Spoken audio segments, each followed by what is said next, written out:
రోజు రోజుకు చంద్రబాబు నాయుడు గ్రాఫ్ తగ్గిపోతూ ఉంది. రోజు రోజుకు చంద్రబాబు నాయుడు ఏమీ చేయలేదు. చంద్రబాబు నాయుడు రాష్ట్రానికి అప్పులు తప్ప ఆయన చేసిందేమీ లేదు, దుష్ప్రచారాలు తప్ప ఆయన చేసిందేమీ లేదు. గత ప్రభుత్వంలో జగన్మోహన్ రెడ్డి చేసిందంతా కూడా ఇప్పుడు ఒక్కొక్కటిగా సోషల్ మీడియాలో వీడియోలను వైరల్ చేస్తున్నారు ప్రజలే.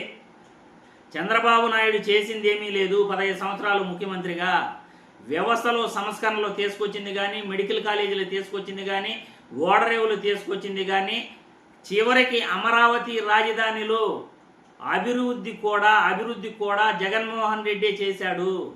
కనీసం ఒక గుడి బడి కూడా చంద్రబాబు నాయుడు అక్కడ కట్టలేదు అని ఇప్పుడు అమరావతి రాజధాని అభివృద్ధిపై సోషల్ మీడియాలో వీడియో హల్చల్ చేస్తూ ఉంది.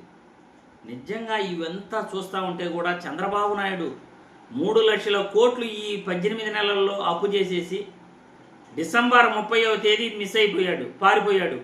ఎక్కడికి పారిపోయాడు ఎవరికి అర్థం కావట్లేదు. అధికారులు కూడా ఒక ముఖ్యమంత్రి, ఉప ముఖ్యమంత్రి, ముఖ్యమంత్రి తనయుడు విద్యాశాఖ మంత్రి ఎక్కడికి వెళ్ళారు అనేది కూడా గోప్యంగా ఉంచారు. ప్రజలకు తెలియాల్సిన సమాచారం కూడా తెలియనీయకుండా ఉన్నారు.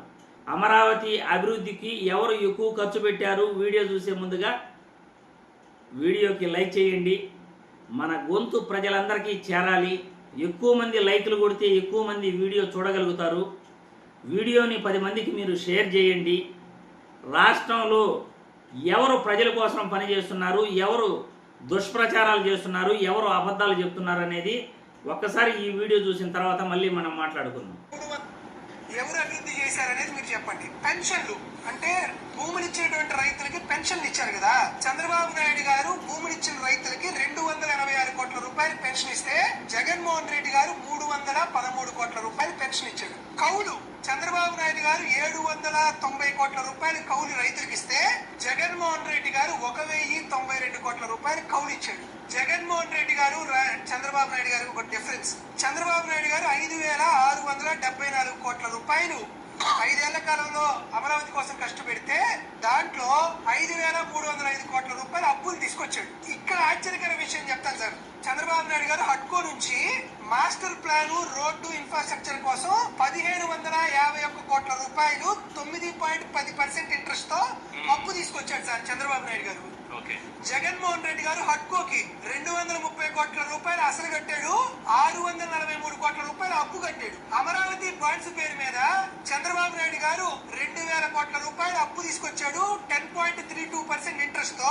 జగన్మోహన్ రెడ్డి గారు చంద్రబాబు నాయుడు గారు తీసుకొచ్చేటువంటి అప్పుకి 1179 కోట్ల రూపాయలు అప్పు కట్టాడు, 300 కోట్ల రూపాయలు అసలు కట్టాడు. దాంతో పాటు బ్యాంకుల కన్సల్టీ నుంచి చంద్రబాబు నాయుడు గారు 1955 కోట్ల రూపాయల అప్పు 8% ఇంట్రెస్ట్ తో తీసుకొస్తే జగన్మోహన్ రెడ్డి గారు 824 కోట్ల రూపాయలు ఇంట్రెస్ట్ జగన్మోహన్ రెడ్డి కట్టారు. అంటే 3176 కోట్ల రూపాయలు జగన్మోహన్ రెడ్డి గారు అమరావతి కోసం గతంలో ఖర్చు పెట్టాడు సార్. చంద్రబాబు నాయుడు గారు ఖర్చు పెట్టింది 339 కోట్లే. ఎవరు సార్ అమరావతి కోసం ఎక్కువ అభివృద్ధి చేసి ఎక్కువ ఖర్చు పెట్టింది?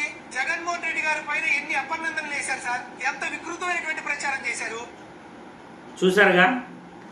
అమరావతిలో రోడ్లు వేసింది ఆయనే, అమరావతిలో ఒక బ్రిడ్జి కట్టింది ఆయనే, అమరావతిలో కోల్డ్ స్టోరేజ్ హోమ్ కట్టింది జగన్మోహన్ రెడ్డి, అమరావతిలో గుడి కట్టింది జగన్మోహన్ రెడ్డి.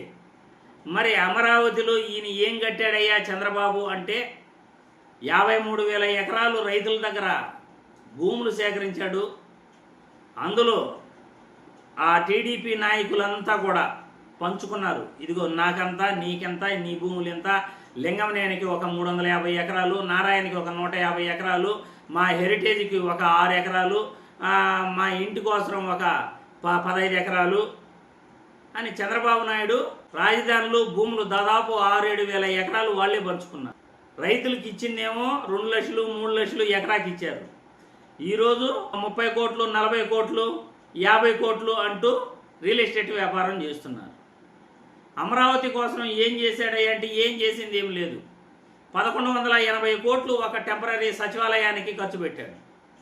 దేశంలో ఎవరు కూడా 1180 కోట్లు ఒక టెంపరీ సచివాలయానికి రేకుల షెడ్డుకి ఖర్చు పెట్టిన దాఖలాలు లేవు. అది రేకుల షెడ్డు. మళ్ళీ 4,600 కోట్లు పర్మనెంట్ సచివాలయాన్ని కడతానంటున్నాడు. తెలంగాణలో 600 కోట్లతో ఒక గొప్ప సచివాలయం 11 అంతస్తులతో కట్టగలిగాడు కేసీఆర్ గారు. మోడీ గారు 900 కోట్లతో ఒక గొప్ప పార్లమెంటు భవనాన్ని కట్టగలిగాడు. మరి చంద్రబాబు 1180 కోట్లు ఖర్చు పెట్టి, అది కూడా 10 ఏళ్ల ముందు, ఇప్పుడు లెక్కలతో పోల్చుకుంటే దాదాపు అది 5 రెట్లు, అంటే 5,000 కోట్లు పైనే ఖర్చు అన్నమాట ఇప్పుడు లెక్కలతో. అప్పట్లో 1180 కోట్లు అంటే ఇప్పుడు 5,000 కోట్ల కన్నా ఎక్కువే. అంటే ఇంతింత డబ్బు దుర్వినియోగం చేసేసి మళ్ళీ హైకోర్టుకు, అసెంబ్లీకి, ప్రజావేదికకు లెక్కలేనంత ప్రజాధనాన్ని దుర్వినియోగం చేసి కమిషన్ల కోసం కక్కుర్తి పడుతూ అమరావతి కోసం ఎవరేం చేశారు ప్రజలకు తెలియాల్సిన నిజాలు ఇవన్నీ.